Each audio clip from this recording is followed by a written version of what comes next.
이제 첫 번째 시간에서 우리가 이제 비트코인하고 또 트럼프 행정부 얘기를 해보니까 이거 굉장히 호재가 많은 상황인데 그러면 정부 입장에서 이 법정 화폐가 있는데 이게 비트코인은 그래도 탈중앙화하지 않습니까? 이걸 계속 키운다는 게 과연 호랑이 새끼를 키우는 걸 수도 있지 않을까요? 이거에 대해서는 이제 미국 정부가 어떤 생각을 갖고 있을지 아직은 모르겠는데 지금은 이제 초반이니까 이제 좋게 얘기하는 것 같은데 실질적인 위험이 나오거나 하면 어떻게 정치가 또 변화될지 모르겠거든요. 그래서 이제는 이제 소위 말하는 달러 패권에 대해서 달러 패권에 비트코인이 우호적인지 혹은 비우호적인지 이거에 대해서 일단 그 백재현 대표님 소견 한번 들어보고 싶습니다. 달러 패권을 위협한다고 봤던 게 트럼프 1기의 시각이었죠. 그렇죠. 근데 2기의 시각은 우호적이다라고 봅니다. 왜냐하면 트럼프 행정부의 주적은 현재 중국이에요. 중국이 미국의 달러 패권에 도전한다라면서 중국을 이번에 완전히 짓밟으려고 하는 거죠. 그러니까 그렇죠. 관세도 60%를 물리고 막 이러는 거잖아요. 근데 중국이 페트로달러 체제를 근간을 흔드는 행동을 했어요. 네. 그러니까 미국이 열받은 거거든요. 시진핑이 그 사우디 빈살만 왕세자와 네. 석유를 이제부터 위안화로 결제한다 이러면서 네, 맞습니다. 언론 플레이를 펼쳤죠. 네. 그리고 실제로 미국 국채 같은 것도 더 이상 보유량 늘리지 않고 있고 네. 금괴를 많이 사고 있습니다. 그러니까 탈달러 하겠다라는 거를 굉장히 공공연히 비쳤죠. 그래서 이 트럼프가 중국을 이번에 꼭 잡아야만 하는 그런 상황이에요. 그런 걸 많이 공약을 했고 그래서 이 비트코인이 굉장히 도움이 되는 겁니다. 어떻게 도움이 되냐면 중국인들이 지금 부동산 가격 5년 동안 침체, 주식시장도 계속해서 하락하면서 이 탈위안화를 하려고 하는 움직임이 굉장히 거셉니다. 중국 그 13억 인구의 중산층 사람들이요. 이 사람들이 금도 많이 사지만 그래서 이제 중국에서 지금 금괴가 요만한 알갱이만한 금괴가 굉장히 많이 이 아마존 같은 그런 전자상거래에서 성행하고 있거든요. 젊은 사람들이 그런 거에 투자를 한대요. 또 많이 투자하는 게 비트코인입니다. 근데 비트코인 거래가 지금 중국에서 법적으로 금지되어 있기 때문에 제대로 된 통계는 잡히지 않지만 제가 생각했을 때는 불법인데 가능은 한 거죠. 가능은 합니다. 그래서 되게 이게 웃긴 게 중국에서 비트코인 거래소들이 다 접속은 돼요. 네. 근데 그냥 안 돼 이렇게 법으로만 정해놓은 겁니다. 그냥 VPN 돌려가지고 넷플릭스 보는 거랑 똑같은 건가요? 똑같습니다. 네. 중국인들이 비트코인 제가 생각해서 엄청 사고 있을 거예요 지금. 네. 그래서 우리나라 거래소들에도 중국인들 계정이 저는 많다고 알고 있고 이제 그렇겠죠. 차명으로 거래를 네. 하는 거죠. 중국에서 못 하니까. 네. 그런 상황이고 미국이 만약에 비트코인 채굴 산업을 전부 다 미국에 유치를 하는 식으로 그래서 남아있는 100만 개 비트코인을 다 우리 미국에서 생산하겠다라는 트럼프 대통령의 공약이 현실화되고 그러면서 미국이 이제 달러 패권이 아니라 비트코인 패권을 가져오면 그러면은 이 중국인들의 자본이 자연스럽게 미국으로 넘어올 거라는 계산인 거예요. 비트코인으로 가는 중국인들의 자본이 결국 미국으로 오지 않겠느냐라는 계산인 거죠. 게다가 비트코인의 전체 거래량, 전 세계 모든 거래량 중에 80%를 차지하는 통화가 바로 달러입니다. 네, 맞습니다. 그러니까 비트코인이 많이 거래되면 거래될수록 달러의 사용성이 늘어나는 효과도 있어요. 게다가 이제 달러 기반 스테이블 코인, USDT 같은 것들도 그렇죠. 비트코인 거래에 많이 이용되거든요. 네. USDT를 뭐 실생활에 쓰는 게 아니라 비트코인 거래하는 데 다 이용되는 겁니다. 그러니까 비트코인 가격이 오르고 거래량이 올라가면 달러가 좋구나라는 인식을 지금 트럼프 대통령이 알고 이렇게 추진을 하는 거죠. 그럼 예전에 그 페트로 달러를 하기 위해서 이제 원유 거래를 달러로 한 것처럼 코인 거래도 대부분 달러니까 이거를 이제 예전에 원유를 이제 컨트롤하듯이 이제 미국 정부가 컨트롤하는 하나의 전략 자산이 될 거다라고 생각을 하시는 거죠. 그렇습니다.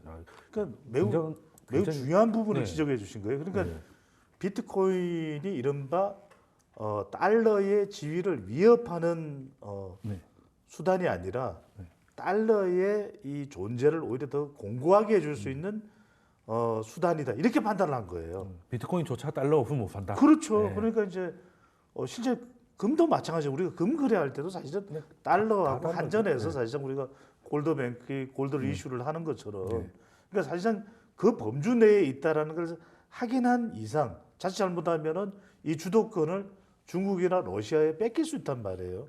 그런데 오히려 이걸 전략 자산한다 그러면 그만큼 실제로 지금 미국의 이 하원 의원인가요? 실제 그런 법안을 내고 있잖아요. 100만 정도를 이 비트코인을 비축하자. 그런 이야기가 실제로는 그런 주도권 자체를 오히려 더 위협되는 부분들을 방어하는 수단으로서 비트코인이 충분한 역할을 해줄 수 있다. 이런 판단을 하고 있기 때문에 우리가 이른바 이제 기축통화 그러면 달러 이야기했고 안전자산 그러면 금 이야기했지만 이제 여기에 하나 더 부각이 된 것이 등장한 것이 비트코인. 그러니까 달러, 금, 비트코인 이렇게 삼체제가 만들어지는 거죠. 좀 전에 백 대표님 말씀에서 중국인들의 욕구, 중국의 지인들이 좀 있는데 그 중국에 돈이 좀 있다는 사람들이 굉장히 이중적인 모습이더라고요. 일단은 중국에 대해서 굉장한 애국심이 있습니다. 미국을 뛰어넘은 게 당연하다고 생각을 하고 있고, 그건 그럴 수 있는데 자기의 자산의 위험성에 대해서는 굉장히 불안을 느끼고 있더라고요. 그래서 예전에 우리 중국 여행객들 많이 오면 명품점 가가지고 동쪽에서 서쪽까지 다 사고 했던 게 그게 돈이 많아서가 아니라 현금으로는 2천만 원 정도밖에 못 갖고 오는데 밖에서 쓰는 카드는 그걸 빼준대요. 예, 그래서 쉽게 말해서 루이비통 백을 엄청 사가지고 들고 와서 당근에 팔면 이제 환치기 같은 게 가능한 거죠. 예, 그런 식으로 계속 그 돈을 해외에 있는 자녀한테 주는 이런 식으로 많이 활용이 됐다고 하더라고요. 그러면 여행조차도 사실은 여행이 목적이 아니라 그런 식으로 위안화 자산을 달러 자산 혹은 다른 자산으로 바꾸는데 썼고, 지금도 지금 홍콩의 HSBC 건물이 경우에 따라서는 분리가 가능한 거 아십니까? 그 분리해서 배에 실을 수가 있어요. 왜 그렇게 설계를 했냐면 공산당이 쳐들어오면 짐 싣고 도망가야 된다고 생각을 했기 때문에 실제 그렇게 했대요. 그 정도로 위험성을 느끼고 있다는 건 분명하고, 그래서 저도 느낍니다. 그건 이제 어떻게든 비트코인이 됐든 금이 됐든 이제 위안화가 아닌 걸로, 당이 건드릴 수 없는 걸로 좀 쌓아놔야 된다. 그러니까 이 부분은 제가 좀 먼저 말씀드린 뭐냐면 우리가 이른바 가상자산, 암호화폐, 비트코인이라는 것의 가장 큰 특징은 몰수되기가 어렵다라는 거예요. 그렇죠. 그러니까 탈중앙화 아니겠습니까? 중국이나 러시아에서 이 비트코인과 가상자산이 그토록 인기를 얻을 수 있는 이유는 이른바 체제에 대한 위협이거든요. 중국은 언제든지 뭐 탈세의 어떤 이유를 물어서든지 징벌적으로 몰수를 해버릴 수 있죠. 이른바 공산주의, 사회주의라는 것이요. 러시아도 마찬가지고. 그래서 남미의 경우에도 보면 굉장히 자산가들이 이 가상자산 쪽으로, 블록체인 쪽으로 가는 이유가 바로 그 이유예요. 언제든지 이것이 해외에서도 본인이 통용될 수 있다라고 하는 것, 그 자산을 어디로든지 이런 위협으로부터 이동이 가능하다라는 점. 사실 그게 가능한 그 코인이잖아요. 그 이유가 가장 큰 거죠. 그래서 저는 뭐냐면 이전에는 우리가 이런 부분들을 굉장히 냉소적으로 평가를 했어요. 이거 말도 안 된다. 일반적인 통화도 아니고 내 눈에도 안 보이는데 어떻게 이걸 믿을 수가 있어. 근데 사실 그게 어떻게 보면 코인의 이상이잖아요. 국가 간을 뛰어넘을 수가 있고, 왜 우리가 환전을 해야 되고 또 달러에 영향을 받아야 되느냐. 사실 이걸 이유로 해서, 근거로 해서 등장한 것이 이 비트코인이고 가상자산 아니겠어요? 암호화폐 아니겠어요? 그러면 그것 자체를 10분 이제는 이 활용을 할 수 있는 국가들이 바로 남미 국가들, 중러 이런 국가들이 되는 것이죠. 보통 비트코인 처음 공부하고 싶은데 뭐 어떤 책을 추천해 달라라고 하면 달러가 비트코인을 싫어하는 이유, 그 책을 많이 추천을 하던데, 그 말씀하신 대로 보면 이제 달러가 비트코인을 그렇게 싫어하지 않게 된 거네요. 그렇게 되면은 그 책의 내용까지는 잘 모르겠습니다만 그 책의 원제가 비트코인 스탠다드인데 네. 참 한국어 제목이, 번역 제목이 참 별로죠. 달러가 비트코인을 싫어하는 이유라고. 비트코인 스탠다드, 네. 골드 스탠다드하고 비슷한 느낌으로. 네, 맞습니다. 그러면은 지금 이제 말씀하신 대로라면 이제 중국이나 러시아가 더 이상 외환보 요구를 미국 국채나 이런 걸로 쌓지 않겠다는 거잖아요. 그러면 다른 걸로 쌓아야 되는데 대안이 금하고 비트코인 정도밖에 없어서 이제 수요가 좀 높아지고 있다. 이렇게 돼서 그게 오히려는 달러에 크게 위협은 되지 않는다라고 판단을 하시는 건가요? 네, 중국과 러시아는 어떻게든 탈달러를 할 거고, 반미 국가들은 할 거고, 근데 그 미국 입장에서는 국채가 계속해서 시장에서 팔려야 되고 달러를 더 많이 발행할 수 있어야 되잖아요. 그러니까 이 디지털 암호화폐 시장이라고 하는 곳이 새로운 먹거리가 되는 겁니다. 그 수요를 빨아들일 수 있는, 달러에 대한 수요를 다시 발생시켜서 자본을 빨아들일 수 있는 곳으로 지금 디지털 통화, 디지털 자산 시장을 굉장히 좋게, 그래서 육성하려고 하는 것이죠. 그러면 지금 이 방송을 보고 지금이라도 비트코인을 조금씩이라도 모아야겠다는 분들이 시작을 하면 제일 먼저 걸리는 게 세금이 이제 매기겠다는 거잖아요. 예. 그러면 이제 5천만 원까지는 뭐 이렇게 공제를 해주겠다라고도 완화가 된 것 같은데, 사실 이것도 5천이 다시 250으로 되지 말라는 법은 없는 것 같은데, 그런 얘기가 있더라고요. 이거 탈중앙화인데 내가 콜드 월렛이라고 하나요? 거기다 숨겨놓으면 과세 못하는 거 아니야? 라는 얘기가 있던데, 그렇게 피해갈 수 있습니까? 네, 일단 과세가 시행이 되면 네. 그 세금을 내야 하는 이벤트가 발생하는 지점은 네. 제가 가지고 있는 비트코인을 원화로 바꿀 때예요.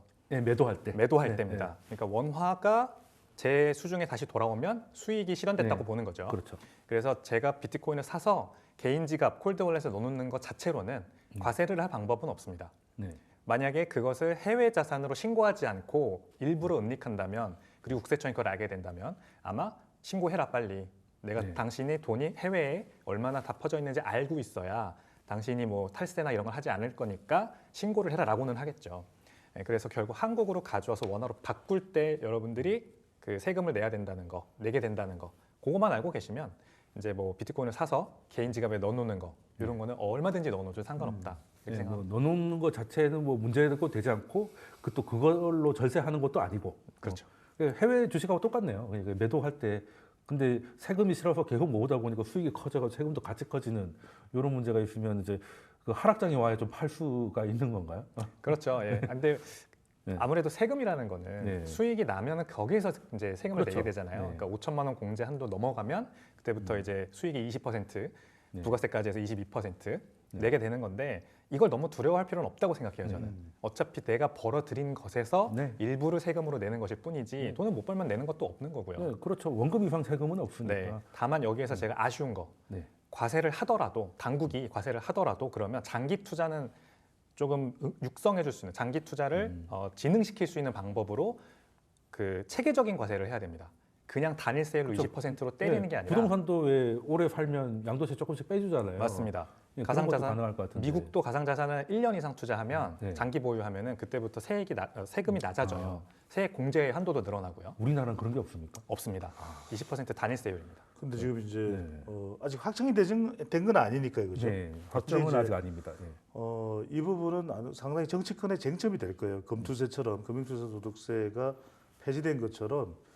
그래서 일각에서는 금투세 폐지의 연장선상에서 이게 일종의 이 선거에 미치는 영향. 사실 우리가 그렇게 늘 경제 이슈를 해석을 해서는 안 됩니다만 저는 이게 과세되기도 쉽지가 않다고 봐요. 그러니까 이제 결과적으로 우리가 그 과세 기준을 미국의 기준이나 또는 다른 데서 평균적으로 하고 있는 그런 기준들 또는 우리 어떤 한국적인 과세 기준을 또 설정을 할 수는 있습니다만 여기에 대한 또 상당히 또 반발도 있고 공감대를 이루기 힘든 여지가 있거든요. 그래서 저는 글쎄 이게 쉽게 결정될 부분일까 싶은 생각이 들어요. 오히려 뭐 포퓰리즘이다라는 비판은 받지만 경우에 따라서는 또다시 지금 유예되고 있는 상황이거든요. 더 유예될 가능성도 좀 열려 있을 것 같아요. 사실 금투세도 굉장히 좀 강세적인 분위기였다가 이제 여론에 어떻게 보면 좀 압박을 받아서 이제 폐지에 동의하겠다까지 온 거잖아요. 근데 그렇게 될 것이다라고 생각할 수도 있는데 금투세는 포기했으니까 이것만큼은 가겠다 이럴 수도 있지 않겠습니까? 뭐 그런 가능성도 열려 있습니다. 그래서 네.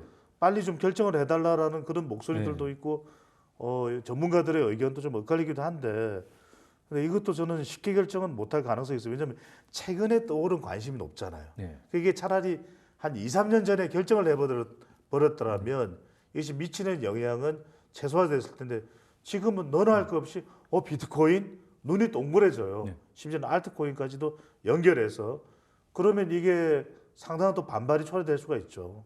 예전에 22년 연말에 그냥 유예하지 말고 했으면 그때 비트코인 2천 몇백만 원이었는데 그때 이제 수익이 나야 세금도 나지 하면서 그냥 후리후리 넘어갔을 수도 있을 텐데 지금 하려고 보니까 이제 1억 4천이고 1억 3천이고 하니까 좀 여론이 좀 더 강성으로 좀 변할 수도 있겠네요. 이게 시기적으로도 상당한 부담이 네. 될 수 있어요. 네. 네, 그러면 이제 뭐 정치적인 거는 뭐 우리가 뭐 예상한다고 되는 건 아니니까. 예. 그러면은 그 또 극단적인 국가도 있어요. 엘살바도르 같은 데는 그냥 아예 화폐를 그냥 비트코인을 했지 않습니까? 물론 그 나라는 법정화폐가 사실상 없었던 나라라고 보니까 어차피 죽을 건데 이 약도 한번 써보고 죽자 뭐 이런 분위기로 뭐 할 수 있었다 치더라도 우리는 그 정도까지 못 가겠지만 미국도 저렇게 적극적으로 나선다면 우리도 뭔가를 좀 해야 되는 거 아닙니까? 관련 기업도 뭐 사실 안 보이는 것 같고 관련 기업이라고 하면 다 이제 안 좋았던 역사들이 있는 그런 거밖에 없는데 그럼 어떤 걸 역사해야 되고 우리나라에서 찾을 만한 기회는 어떤 게 있을까요?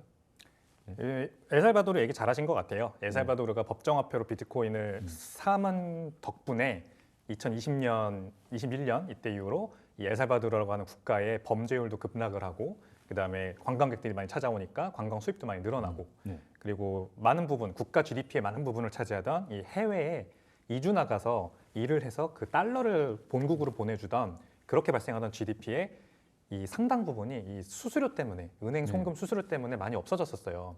어떤 은행은 40%씩 수수료를 떼갔답니다. 수수료가 40%라. 네, 엘살바도르로 돈 보내는 게 그만큼 어려우니까 아. 은행들이 이제 많이 수수료를 물렸던 거죠. 거의 소득세 최상위 구간이네요. 그러니까요. 예. 그래서 비트코인이 그분을 이제 공략을 해서 수수료가 확 낮아지고 거의 없는 수수료죠. 이제 비트코인으로 보내면 이렇게 된 건데 우리나라는 사실 뭐 그렇게 해외 이주 나가서 거기에서 돈을 벌어서 우리나라 본국으로 보내는 그런 GDP가 엄청 크지는 않습니다만 비트코인이 스며들어갈 수 있는 부분은 일단 저는 이 젊은이들의 좌절감. 네. 그러니까 이제 특히 국장이 지금 굉장히 안 좋잖아요. 그렇죠. 삼성전자 투자했던 많은 개미 투자자들이 지금 굉장히 안 좋으신 상황이죠. 그리고 원달러 환율도 내려갈 거라고 많이 베팅하셨더라고요. 최근에 보니까 예, 너무 많이 오른 것도 사실이긴 너무 많이 하니까. 올랐죠. 근데 네. 그래서 이렇게 계속해서 이 국장에서는 잘 기회를 찾을 수 없고 부동산은 또 너무 비싸고 네, 진입이 안 되고. 진입이 안 되고 이런 부분에서 나도 좀 계층 이동의 사다리를 올라가 보고자 하는 그 수요가 엄청나지 않습니까? 지금 젊은이들 그렇죠. 사이에서. 그래서 비트코인에 관심을 갖는 거고 네, 남아있는 사다리. 맞습니다. 근데 이제 우리나라가 규제적으로 비트코인을 풀어주지 않고 있으니까 네. 계속해서 투기로 몰리는 것 같아요. 우리나라도 법인 내 비트코인 직접 투자도 허용해주고 네. ETF도 빨리 발행할 수 현물 있게 좀 해주고 열어주고. 네. 맞습니다. 그러면은 이제 금융 상품으로서 비트코인과 관련된 여러 서비스들이 나올 텐데 네. 아직까지는 그런 게 없으니까 그냥 투기로만 이제 개인 투자자들이 자꾸 가는 거죠. 그래서 일단 제도화 시켜야 되고 양성화 시켜서 우리 젊은이들이 이 미래를 낙관할 수 있게 만들어주는 게 지금 비트코인이 우리나라에 살 수 있는 가장 중요한 역할이 아닐까 생각을 해요. 그러니까 이게 국가가 세금을 매겠다고 하면 시장이 성숙돼 있다는 뜻이잖아요. 왜 해외 주식 투자하는 것만큼 우리나라에 상장된 해외 ETF 이런 것들이 다 있으니까 그래도 이제 수익이 나면 양도세를 내겠다 이게 된 건데 가상화폐는 그런 것도 없이 그냥 세금부터 한다는 거는 그 금투세도 결국 못했던 논리가 아직은 시장이 그 정도 성숙하진 않았다는 거잖아요. 가상화폐는 더 안 된 것 같은데 예, 좀 그런 부분이 있습니다. 아니 근데 얼마든지는 할 수는 있어요. 왜냐하면 이게 우리가 어떤 접근이 중요하냐면 지금 당장 할 수 있는 것과 할 수 있는 수준이 얼마나 되느냐를 판단하는 게 중요하다는 거죠. 왜냐하면 검투세 폐지 이야기 나올 때 당장 나오는 이야기 뭐 그러면은 검투세 가세도 좋으니까 거래세 폐지라는 이야기 나와요. 그러면 이런 것들이 맞물려 있는데 거기에 대한 준비나 체계적인 단계가 확립이 안 돼 있는 것이거든요. 그러니까 엘살바도르가 성공적인 모델로 갈 수 있는 것은 바로 이런 부분이에요. 호환성. 그러니까 비트코인의 이 순기능을 극대화한 것이고 두 번째는 소규모죠. 그러니까 엘살바도르의 경제가 아주 큰 규모면 브라질이나 아니면 아르헨티나급으로 가면 쉽지 않을 거예요. 못했을 겁니다. 그러면 이제 결과적으로는 뭐냐? 지금 전 세계가 물론 이제 이 비트코인에 대한 가상자산에 대한 관심을 가지고 있는데 국제기구나 모든 국가가 법정화폐로 한다는 것에 대해서는 아직까지는 수긍을 못해요. 그 이유는 뭐냐면 두 가지입니다. 하나는 투명성과 통제성이죠. 여전히 달러, 각국의 통화, 유로화 이런 것들이 이제 존재하고 있는 가운데 이거는 사실은 경제라는 것은 산업, 안보, 뭐 문화까지도 다 연결되어 있는 것이거든요. 그러다 보니까 어느 하나로 급격한 전환을 못합니다. 하지만 그럼에도 서서히 변화는 있어요. 그러면 투명성과 통제성 부분이 이제 상당히 걸림돌이 된다면 우리는 그럼 이 범주 내에서 양지에서 할 수 있는 건 우리가 해야죠. 방금 전에 저는 백 대표께서 말씀하신 그런 아이디어들이 굉장히 좋은 거예요. 그러니까 ETF가 됐든 아니면 우리가 할 수 있는 것들 이런 것들을 우리가 오히려 더 선도적으로 얼마든지 할 수 있는 영역 내에서 해야 음지에서 아주 부정적으로 보는 그런 시각 자체를 우리가 더 먼저 털어낼 수가 있거든요. 그러면 오히려 한국이 이런 부분에 있어서 시장을 주도하고 있다. 그러면 우리 모델이 다른 국가에서도 채택이 될 수가 있는 거죠. 그렇다면 우리가 훨씬 더 이런 가상자산, 암호화폐 시장에서 더 우리가 선점할 수 있는 그런 효과도 누릴 수 있다면은 훨씬 그게 기회가 될 수 있습니다, 우리에게. 그래서 중요한 것이 저는 김병환 금융위원장이 하는 이야기가 뭐냐면 이 비트코인과 최근에 이런 미국의 흐름에 대해서도 질문을 해요. 그러면은 좀 지켜보겠다라는 이야기를 해요. 그러니까 뭐 계획이 없다는 거 아닙니까? 지켜봐서 문제가 해결되면 모르는데 지켜봐서 해결되는 문제가 있고 안 되는 문제가 있거든요. 저는 이건 좀 빨리 중지를 근데 모으고 사실 쉽지는 않은 것 같아요. 말씀하신 대로 쉽지는 않아요. 제가 말씀을 네. 들으면서 딱 생각이 났던 게 예전에 메타가 페이스북일 때 리브라 프로젝트를 한번 했지 않습니까? 이게 엘살바도르가 아까 송금 수수료가 40% 정도 된다고. 근데 사실 우리나라 같이 이렇게 은행을 잘 이용하기가 쉬운 나라가 그렇게 많지는 않잖아요. 그렇죠. 특히 이제 그런데 휴대폰은 다 있다는 것이죠. 그래서 휴대폰 계정만 있으면 이제 송금을 할 수 있고 이런 식으로 시도를 했다가 그게 정말 이제 달러 패권을 건드리는 게 아니냐가 돼서 갑자기 조용해졌고 그리고 그걸 또 보완을 했지만 사실 사라졌고요. 그러고 나서 그 주크버그는 약간 충격을 받았는지 갑자기 메타버스를 하겠다 약간 방황을 좀 많이 하다가 최근에 좀 AI로 다시 정신을 좀 차린 것 같은데 이게 참 쉽지 않은 것 같아요. 그러니까 이게 기술로 한다면 말씀하신 대로 기회가 많을 것 같은데 이게 선을 넘어가면 이게 좀 애매한 이 선이라는 게 참 나라가 안 정해줬잖아. 여기까지는 괜찮아? 여기 넘어오면 너 선 넘는 거야? 이렇게 얘기를 안 해주고 있잖아요. 특히 우리나라는 지켜보자고 하니까 그건 모르겠다는 거니까 그럼 사실 미국 같은 경우도 사실 리브라 프로젝트가 됐는데 그 MFTR처럼 비트코인을 사는 거 외에 이 암호화폐로 뭔가 비즈니스 모델을 통해서 우리가 투자할 만한 기업들이 있습니까? 우리나라에는 없는 것 예, 같고요. 우리나라에는 없는 것 같아요. 예. 미국에는 지금 결제를 비트코인을 아예 네. 비트코인 네트워크에서 네. 결제 시스템, 송금 시스템을 만들고 있는 기업들이 굉장히 주목을 많이 받고 있어요. 트위터를 창업한 잭 돌시라는 사람이 있습니다. 네. 잭 도시 이분이 만든 회사가 블록이라는 회사가 있습니다. 현재 이제 CEO로 계신 그 블록이라는 회사가 캐시 앱이라고 미국에서 3천만 명이 쓰는 결제 앱이에요. 토스 같은 거죠. 카카오페이라든지. 네. 근데 이 회사가 비트코인 라이트닝 네트워크라고 하는 기술로 이 굉장히 저렴하고 빠르게 비트코인 결제를 할 수 있는 그리고 이제 상점들도 비트코인 결제 받을 수 있는 그런 시스템을 구축하고 있거든요. 그래서 저는 개인적으로 굉장히 좋게 보고 기대하고 있는 기업입니다. 그러면은 이제 결제까지는 민간이 좋고, 근데 은행 영역까지는 넘어가지 않는 그 정도 선이 좋을 것 같다 말씀 주셨습니다. 오늘 이제 비트코인 가격 예상부터 이제 미국의 스탠스 변화 그리고 이제 어디에 투자하면 될지 그리고 2년 안에 이어간다 하는 것까지 얘기를 들었습니다. 그러면 앞으로 또 만약에 또 2억을 가면 다시 한번 3억까지 한번 여쭤보게 그때 모시도록 하겠습니다. 오늘 두 분은 여기서 보내드리도록 하겠습니다. 예, 감사합니다. 감사합니다. 고맙습니다.